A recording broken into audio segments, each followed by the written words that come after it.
আসসালামু আলাইকুম, স্বাগতম ইনফোভার্স সংবাদে। আমি মোহাম্মদ জয়েদ মাহমুদ আজকের সব আন্তর্জাতিক খবর নিয়ে হাজির হয়েছি। শুরুতেই জানিয়ে দিব সংবাদ শিরোনাম, তারপর বিস্তারিত। মধ্যপ্রাচ্যে হোটেল ও বাসাবাড়িতে আশ্রয় নিয়েছে হাজারো মার্কিন সেনা, খুঁজছে ইরান। হামলার পর দ্রুতগতিতে পালিয়েছে মার্কিন রণতরী। চলমান যুদ্ধের মাঝেই জনসম্মুখে ইরানের প্রেসিডেন্ট মাসুদ পেজেশকিয়ান। আজ ভোর থেকে ৫৬টি ড্রোন আটকের দাবি সৌদি আরবের।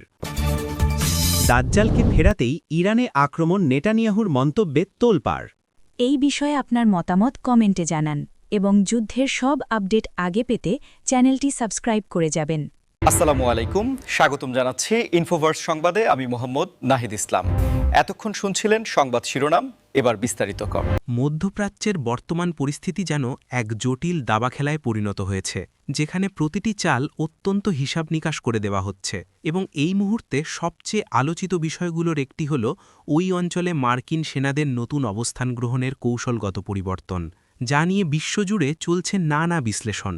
খবর পাওয়া যাচ্ছে যে মধ্যপ্রাচ্যের বিভিন্ন দেশের প্রচলিত এবং পরিচিত সামরিক ঘাঁটিগুলোর বাইরে হাজার হাজার মার্কিন সেনা এখন সাধারণ হোটেল ও বাসাবাড়িতে আশ্রয় নিয়েছে বা অবস্থান করছে, যা সামরিক কৌশলগত দিক থেকে একটি বড় ধরনের শিফট বা পরিবর্তন হিসেবে দেখা হচ্ছে। কারণ সাধারণত সামরিক বাহিনীর সদস্যরা সুনির্দিষ্ট এবং উচ্চ নিরাপত্তা বেষ্টিত ঘাঁটিতেই অবস্থান করে থাকেন, কিন্তু বর্তমানের এই পরিবর্তনশীল ভূ-রাজনৈতিক উত্তেজনার মধ্যে নিজেদের অবস্থানকে আরও গোপন ও সুরক্ষিত রাখার জন্য এই ধরনের সিদ্ধান্ত নেওয়া হয়ে থাকতে পারে বলে সামরিক বিশ্লেষকরা মনে করছেন। অন্যদিকে ইরান এই পুরো পরিস্থিতির ওপর তীক্ষ্ণ নজর রাখছে এবং তাদের গোয়েন্দা নেটওয়ার্কের মাধ্যমে এই নতুন অবস্থানগুলো শনাক্ত করার চেষ্টা চালিয়ে যাচ্ছে, যা প্রমাণ করে যে আধুনিক যুগের এই ভূ-রাজনৈতিক দ্বন্দ্ব শুধু আর মাঠে ময়দানে সীমাবদ্ধ নেই, বরং এটি এখন সাইবার স্পেস, স্যাটেলাইট ট্র্যাকিং এবং হিউম্যান ইন্টেলিজেন্স বা গুপ্তচর বৃত্তির এক নীরব লড়াইয়ে রূপ নিয়েছে। আপনারা যারা আন্তর্জাতিক রাজনীতি নিয়মিত অনুসরণ করেন তারা নিশ্চয়ই জানেন যে মধ্যপ্রাচ্যে যে কোনো দেশের সামরিক উপস্থিতি শুধু সেই অঞ্চলের জন্যই নয়, বরং বিশ্ব অর্থনীতি, তেলের বাজার এবং আন্তর্জাতিক বাণিজ্য রুটের জন্য কতটা গুরুত্বপূর্ণ। যখন এত বিশাল সংখ্যক সেনা সাধারণ লোকালয়ে বা বাণিজ্যিক আবাসিক এলাকায় অবস্থান নেয়, তখন সেটি সেই এলাকার সাধারণ মানুষের দৈনন্দিন জীবনেও এক ধরনের প্রভাব ফেলে এবং একই সাথে সেটি নিরাপত্তার জন্য এক নতুন ধরনের চ্যালেঞ্জ তৈরি করে। কারণ শত্রুপক্ষ যদি এই অবস্থানগুলো সম্পর্কে নিশ্চিত তথ্য পেয়ে যায়, তবে সেটি এক বিশাল ঝুঁকির কারণ হতে পারে। ইরান প্রযুক্তিগত দিক থেকে অনেক দূর এগিয়েছে এবং তাদের নিজস্ব স্যাটেলাইট ও ড্রোন প্রযুক্তির মাধ্যমে তারা প্রতিপক্ষের মুভমেন্ট মনিটর করার চেষ্টা করছে। তাই মার্কিন বাহিনীর এই হোটেল বা বাসাবাড়িতে অবস্থানের কৌশলটি মূলত প্রতিপক্ষকে বিভ্রান্ত করার একটি কৌশল হতে পারে, যাকে সামরিক ভাষায় ফোর্স ডিসপার্সাল বা বাহিনীকে ছড়িয়ে দেওয়া বলা হয়। হামলার পর দ্রুত গতিতে মার্কিন রণতরীর অবস্থান পরিবর্তনের খবরটি এই মুহূর্তে আন্তর্জাতিক মহলে ব্যাপক কৌতূহলের জন্ম দিয়েছে এবং এটি নৌ সামরিক কৌশল নিয়ে নতুন করে আলোচনার পথ তৈরি করেছে। সাধারণত একটি এয়ারক্রাফট ক্যারিয়ার বা বিমানবাহী রণতরী শুধু একটি জাহাজ নয়, বরং এটি একটি ভাসমান সামরিক শহর, যেখানে হাজার হাজার নৌসেনা, অত্যাধুনিক যুদ্ধবিমান, রাডার সিস্টেম এবং প্রতিরক্ষামূলক প্রযুক্তি মজুদ থাকে। তাই এ ধরনের একটি বিশাল রণতরী যখন তার নির্ধারিত রুট বা অবস্থান থেকে খুব দ্রুত গতিতে সরে যায়, তখন বুঝতে হবে যে এর পেছনে অত্যন্ত গভীর কোনো কৌশলগত কারণ রয়েছে। সাগরে যখন কোনো ধরনের রকেট, ড্রোন বা মিসাইল হামলার সতর্কতা তৈরি হয়, তখন এই ভাসমান ঘাঁটিগুলোর প্রথম কাজই হল নিজেদের সুরক্ষিত দূরত্বে সরিয়ে নেওয়া। কারণ এই রণতরীগুলোর নির্মাণ ও রক্ষণাবেক্ষণ ব্যয় বিলিয়ন বিলিয়ন ডলার এবং এর সাথে জড়িয়ে থাকে একটি দেশের সামরিক মর্যাদা ও সক্ষমতার প্রশ্ন। অনেক সময় এই ধরনের দ্রুত গতির মুভমেন্টকে সাধারণ মানুষ পালিয়ে যাওয়া হিসেবে ধরে নিলেও সামরিক দৃষ্টিকোণ থেকে এটিকে বলা হয় ট্যাকটিক্যাল রিপজিশনিং বা কৌশলগত অবস্থান পরিবর্তন, যা আধুনিক নৌযুদ্ধের একটি অত্যন্ত সাধারণ এবং কার্যকর ডিফেন্স মেকানিজম। যখন কোনো অঞ্চলে উত্তেজনা চরমে পৌঁছায়, তখন রাডার সিস্টেমে কোনো অজানা বস্তু বা থ্রেট ধরা পড়লেই স্বয়ংক্রিয়ভাবে রণতরীগুলো তাদের গতিপথ পরিবর্তন করে, যাতে প্রতিপক্ষের টার্গেটিং সিস্টেম বা জিপিএস ট্র্যাকিং তাদের সঠিক অবস্থান লক করতে না পারে। আপনারা যারা আমাদের এই চ্যানেলটি নিয়মিত দেখেন তারা হয়তো জানেন যে আধুনিক যুগে অ্যান্টিশিপ মিসাইল বা জাহাজ বিধ্বংসী ক্ষেপণাস্ত্রের প্রযুক্তি অনেক উন্নত হয়েছে, তাই বিশাল আকৃতির রণতরীগুলোকে এক জায়গায় স্থির রাখাটা অত্যন্ত ঝুঁকিপূর্ণ, যার কারণে তারা সব সময় একটি গতিশীল অবস্থায় থাকে এবং হামলার আশঙ্কা তৈরি হলে তাদের গতি সর্বোচ্চ পর্যায়ে নিয়ে যাওয়া হয়। এই ঘটনাটি প্রমাণ করে যে মহাসাগরের বুকে আধিপত্য বিস্তারের লড়াই কতটা চ্যালেঞ্জিং হয়ে উঠেছে, যেখানে শুধু বিশাল আকার থাকলেই চলে না, বরং প্রয়োজন হয় দ্রুত সিদ্ধান্ত নেওয়ার ক্ষমতা এবং অত্যাধুনিক নেভিগেশন সিস্টেমের। এই রণতরীর অবস্থান পরিবর্তনের কারণে ওই অঞ্চলের সামুদ্রিক বাণিজ্য রুট বা শিপিং লেনগুলোতেও এক ধরনের প্রভাব পড়তে পারে। চলমান ভূরাজনৈতিক উত্তেজনা এবং আঞ্চলিক অস্থিরতার মাঝেই ইরানের প্রেসিডেন্ট মাসুদ পেজেশকিয়ানের জনসম্মুখে উপস্থিত হওয়ার ঘটনাটি আন্তর্জাতিক রাজনীতির মাঠে একটি অত্যন্ত শক্তিশালী এবং তাৎপর্যপূর্ণ বার্তা হিসেবে কাজ করছে। যখন কোনো দেশে বা অঞ্চলে যুদ্ধাবস্থা বা চরম অস্থিরতা বিরাজ করে, তখন রাষ্ট্রের শীর্ষ নেতাদের নিরাপত্তা নিয়ে এক ধরনের ধোঁয়াশা তৈরি হয় এবং অনেক সময়ই গুজব ছড়িয়ে পড়ে যে নেতারা হয়তো আত্মগোপনে আছেন বা দেশ ছেড়েছেন। আর ঠিক এই ধরনের গুজব বা নেতিবাচক প্রচারণা রোধ করার জন্যই নেতাদের সরাসরি জনসম্মুখে আসাটা অত্যন্ত জরুরি হয়ে পড়ে।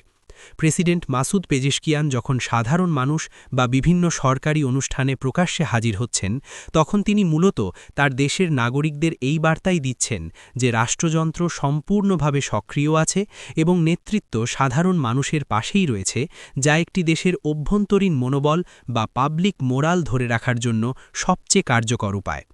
আপনারা লক্ষ্য করবেন যে কোনো সংকটের সময় মানুষের মধ্যে একটি প্যানিক বা আতঙ্ক তৈরি হয় এবং এই আতঙ্ক থেকে অর্থনীতিতে নেতিবাচক প্রভাব পড়ে, বাজার অস্থিতিশীল হয়ে যায় এবং সাধারণ মানুষ তাদের দৈনন্দিন কাজকর্মে উৎসাহ হারিয়ে ফেলে। তাই একজন রাষ্ট্রপ্রধানের হাসি মুখ বা আত্মবিশ্বাসী উপস্থিতি এই ধরনের সামাজিক ও মানসিক সংকট কাটাতে জাদুর মতো কাজ করে। তাছাড়া এই জনসম্মুখে উপস্থিত হওয়ার বিষয়টি শুধু দেশের ভেতরের মানুষদের জন্যই নয়, বরং আন্তর্জাতিক সম্প্রদায়ের জন্যেও একটি ক্লিয়ার সিগন্যাল বা স্পষ্ট সংকেত, যা প্রমাণ করে যে বাহ্যিক যত চাপই থাকুক না কেন, দেশের নেতৃত্ব কোনোভাবেই ভীত বা দুর্বল নয়।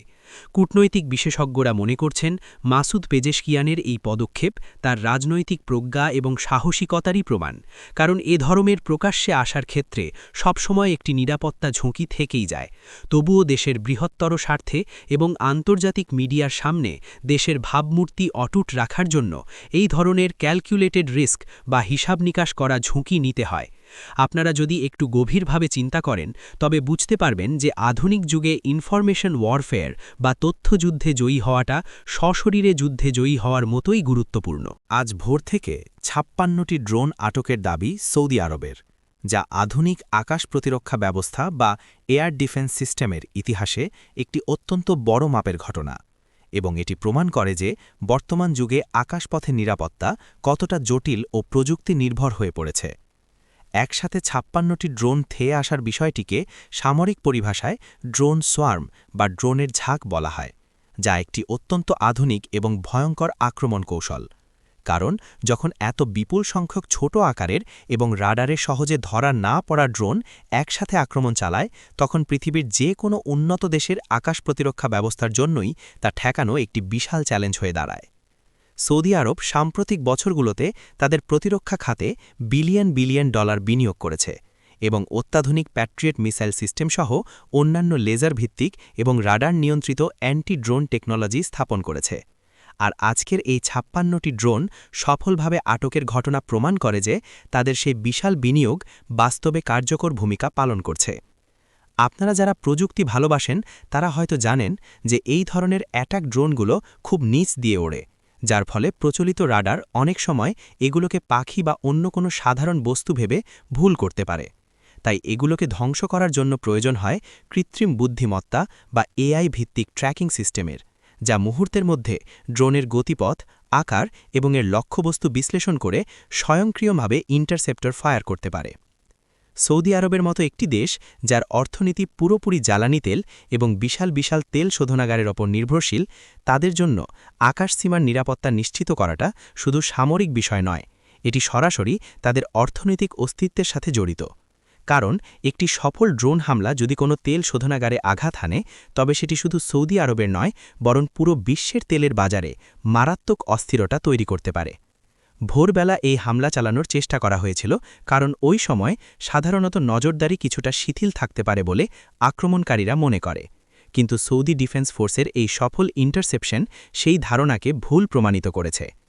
এই ঘটনা আমাদের বর্তমান বিশ্বের একটি নতুন রূপ দেখায়, যেখানে বিশাল বিশাল যুদ্ধ বিমানের বদলে খুব কম খরচে তৈরি এই আনম্যান্ড এরিয়াল ভেহিকল বা ড্রোনগুলো দিয়ে প্রতিপক্ষকে ঘায়েল করার চেষ্টা করা হয়। দাজ্জালকে ফেরাতেই ইরানে আক্রমণ, নেতানিয়াহুর মন্তব্যে তোলপাড়, এমন একটি শিরোনাম সোশ্যাল মিডিয়া এবং আন্তর্জাতিক বিভিন্ন প্ল্যাটফর্মে দাবানলের মতো ছড়িয়ে পড়েছে, যা প্রমাণ করে যে বর্তমান যুগে ভূরাজনীতির সাথে কিভাবে ধর্মীয় বিশ্বাস, প্রাচীন মিথ এবং ডিজিটাল ইনফরমেশন একাকার হয়ে যাচ্ছে। প্রথমেই বলে রাখা ভালো যে রাজনৈতিক নেতারা যখন বিভিন্ন আন্তর্জাতিক প্ল্যাটফর্মে বা দেশীয় জনসভায় বক্তব্য রাখেন, তখন তারা প্রায়শই বিভিন্ন রূপক, ঐতিহাসিক বা ধর্মীয় মেটাফোর ব্যবহার করে থাকেন নিজেদের বক্তব্যকে আরও জোরালো করার জন্য। কিন্তু ইন্টারনেটের এই যুগে সেই সব রূপক বা মেটাফোর খুব সহজেই ভিন্ন অর্থে বা আক্ষরিক অর্থে অনুবাদ হয়ে সাধারণ মানুষের কাছে পৌঁছায়, যার ফলে তৈরি হয় বিশাল বিভ্রান্তি এবং তোলপাড়। ইসরায়েলের প্রধানমন্ত্রী বেঞ্জামিন নেতানিয়াহুর যে কোনো মন্তব্য সবসময়ই আন্তর্জাতিক মিডিয়ার ফোকাসে থাকে, আর সেই মন্তব্যের সাথে যখন দাজ্জাল বা অ্যান্টি ক্রাইস্টের মতো স্পর্শকাতর এবং এসক্যাটোলজিক্যাল শেষ জামানা সম্পর্কিত বিষয় যুক্ত করে খবর ছড়ায়, তখন স্বাভাবিকভাবেই সেটি ভাইরাল হতে সময় লাগে না। আপনারা যারা সোশ্যাল মিডিয়ায় অ্যাক্টিভ তারা নিশ্চয়ই দেখেছেন যে কিভাবে একটি ছোট মন্তব্য বা খণ্ডিত ভিডিও ক্লিপকে কেন্দ্র করে হাজার হাজার থ্রেড, ভিডিও এবং বিশ্লেষণ তৈরি হয়ে যায়, যেখানে অনেকেই এই ধরনের রাজনৈতিক বক্তব্যকে সরাসরি প্রাচীন ভবিষ্যৎবাণীর সাথে মিলিয়ে ফেলার চেষ্টা করেন। সমাজবিজ্ঞানীরা এই বিষয়টিকে একটি ইন্টারনেট ফেনোমেনন হিসেবে ব্যাখ্যা করছেন, যেখানে সাধারণ মানুষ জটিল ভূরাজনৈতিক হিসাব নিকাশের চেয়ে এই ধরনের রহস্যময় এবং মিথমূলক ব্যাখ্যাগুলো বেশি পছন্দ করে এবং এগুলো খুব দ্রুত শেয়ার করে। তবে একজন সচেতন নাগরিক এবং দর্শক হিসাবে আমাদের সবসময়ই এই ধরনের ভাইরাল খবরের পেছনের আসল প্রেক্ষাপট বা কনটেক্সট যাচাই করে নেওয়া উচিত, কারণ অনেক সময়ই দেখা যায় মূল বক্তব্যে হয়তো এমন কোনো সরাসরি দাবি করা হয়নি, বরং প্রতিপক্ষকে শয়তানের শক্তি বা ধ্বংসাত্মক শক্তি বোঝাতে গিয়ে কিছু নির্দিষ্ট শব্দ ব্যবহার করা হয়েছে, যা পরে অনুবাদ বা ব্যাখ্যার ভুলে ভিন্ন রূপ ধারণ করেছে। এই পুরো বিষয়টি আসলে আমাদের আধুনিক তথ্য আদান-প্রদান ব্যবস্থার একটি দুর্বল দিককে তুলে ধরে।